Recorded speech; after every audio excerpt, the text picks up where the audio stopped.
I never realized that about anger. Those were the words of a client of mine after one of our sessions. Of all the emotions, anger is the one that most people have problems with. Some are very aware that they have problems with anger, while others don't know they have anger issues. If you have low self-esteem, then chances are you have anger issues as well. Don't believe me? Watch this video and I'll bet you come to agree with me by the end. In this video, you learn the most common mistakes people with anger issues make. You learn how do people with low self-esteem deal with anger. And you learn the best tips to not make your head explode. Hi, I'm Katja. I'm a psychologist and psychotherapist from Slovenia, and I'm here to help you skyrocket your self-esteem. Make sure you subscribe. Anger is a feeling some people, more often women than men, don't like to admit they feel.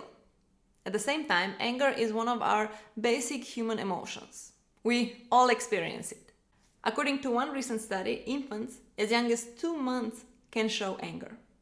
During evolution, anger was key to our survival. Anger helped us protect ourselves. It's part of the fight or flight or freeze mechanism. When angry, our body releases hormones and adrenaline that give us power and energy. It helped us fight for ourselves and our loved ones, and doing so helped us survive. Anger can also be useful to us today. This is something many people don't get. They think just because anger feels bad, it means that it's bad for us. But anger can be good for us. It reminds us when something goes against our wishes and our values. It gives us the courage and the power to set clear boundaries. It helps us say no and stand up for ourselves. But first, let me make something clear. Being angry doesn't mean acting out of anger. It doesn't mean being aggressive or hurtful to others. Feeling something and acting on those feelings are two different things.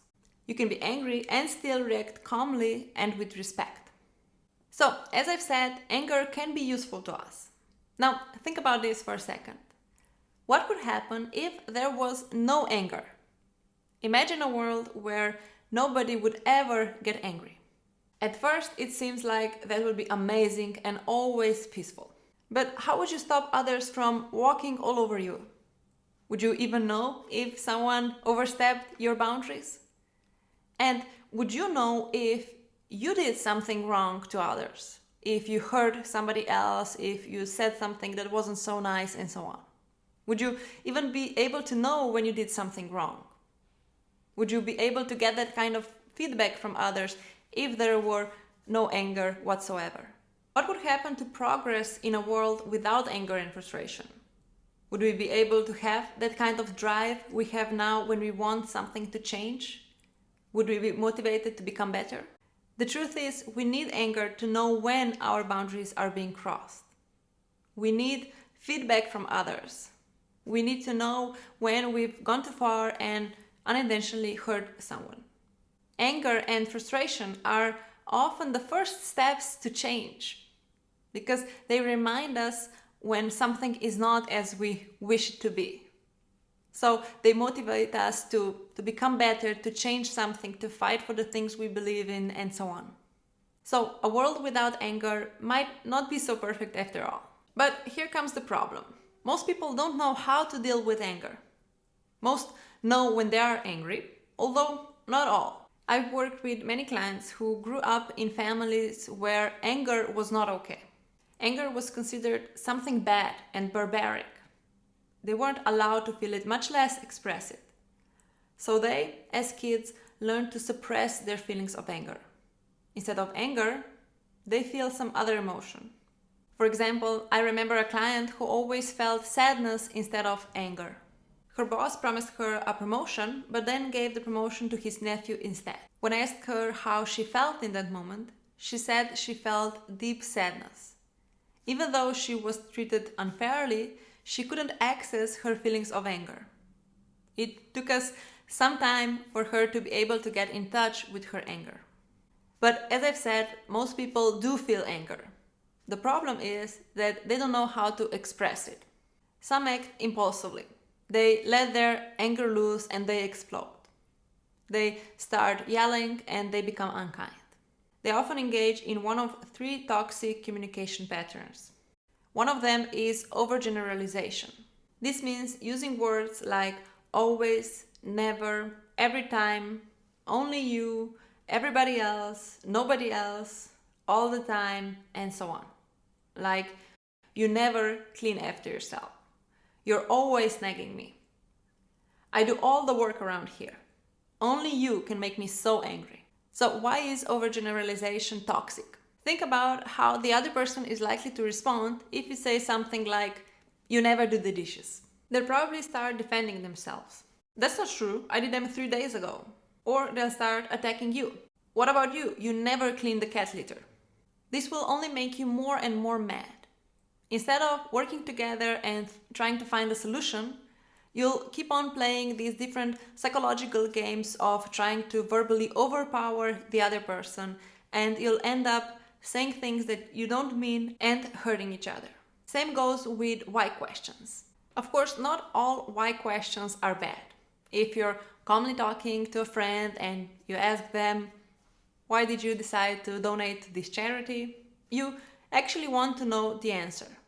However, if you're arguing or are in a bad mood, why questions will become accusations.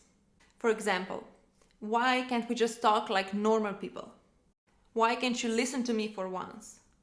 Why do you do this to me? Why is the living room such a mess? Let's be honest, you don't really want to know why when you ask these types of questions. You just want to let the other person know that they did something wrong. So you're actually just accusing the other person of doing something wrong. So how will the other person respond? Same as before, nothing gets resolved and you only end up hurting each other and your relationship. The third toxic communication pattern is called name calling. For example, you're such a slob. You're the most irresponsible person I know. You're the worst mother ever. God, you're stupid. And so on. Why is this toxic? Well, for one thing, it's probably not even true.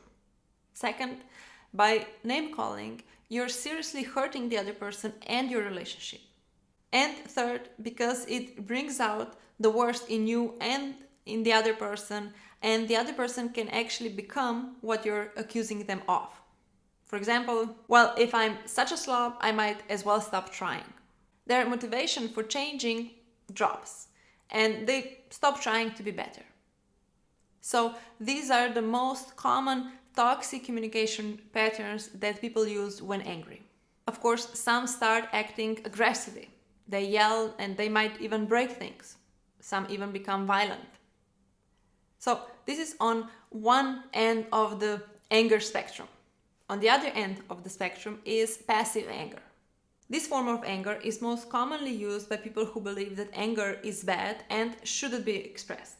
Instead of saying what's bothering them, they keep it all to themselves and engage in passive-aggressive behaviors, such as sarcasm or rude comments disguised as jokes, or forgetting to do something for the other person that they want as a form of punishment, or the most commonly used, the silent treatment.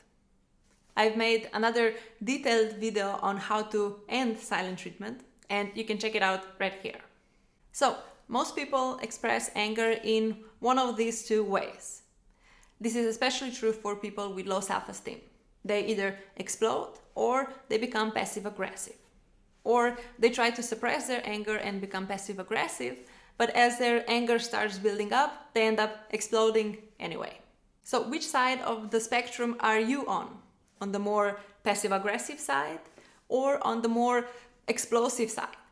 Let us know in the comments below. Both of these sides are unhealthy and can seriously hurt our relationships. Luckily, there is a third way for dealing with anger, and it's here in the middle.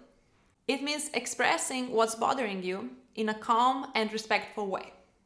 So it means not suppressing your anger and at the same time not exploding with your anger. Sounds heavenly, right? But can it be done? Yes. But you need to follow this one rule. It's super important, so listen closely. Do not engage in communication when you're very angry. So do not engage in any communication when you're very angry. That means to not write an angry answer to somebody's Facebook post. That means to not write an angry email response. To not try to talk it over. To not try to solve it. To not engage in any communication when you're feeling very angry. Why? Because you only make matters worse. You may convince yourself that you'll be perfectly kind and respectful, but it's usually not so. Your tone is off, your words will come out harsher than you mean them to, and so on. So, don't engage in communication when you're feeling very angry. Do something instead to calm yourself down first. Do something that takes your mind off things. Take a break. Do something for yourself. Go and watch a funny YouTube video. Go for a walk. Take a shower. Have a glass of water. Do something else. And don't engage in any communication during that time. Once you've calmed down, take some time and think about what's really bothering you. What is your anger trying to tell you? Did someone cross your boundaries? Is the anger reminding you of your wishes, your values? It's also great to ask yourself, what are some other explanations for this situation? For more on that, watch this video of mine where we go deep into that. Then talk it out. This is especially crucial if the relationship or the issue is important to you. You need to talk it out. So many make the mistake of not talking it out when they calm down. They just don't want to risk getting into a fight, so they let it be and nothing gets resolved. You need to talk it out. I'll be making more videos in the future on how to resolve conflicts, so make sure you subscribe so that you don't miss them. So now you know that anger can actually be useful to you. You know that most people react in one of two ways. They either explode or they become passive-aggressive. And you also know that there is a third way, a better way. A way when you can talk calmly and with respect and actually solve the problem. You also know what to do when you get very angry. First, you need to take a break and do something else. Do something that takes your mind off it. When you're calm, then you need to talk it out. Then you can start solving the problem. I'll be making more videos on how to deal with anger and other difficult emotions, so make sure you subscribe. You're also very welcome to join my free Facebook group called Skyrocket Your Self-Esteem. I really look forward to seeing you there. Thank you so much for watching. I look forward to reading your comments and I hope to see you soon. Bye bye.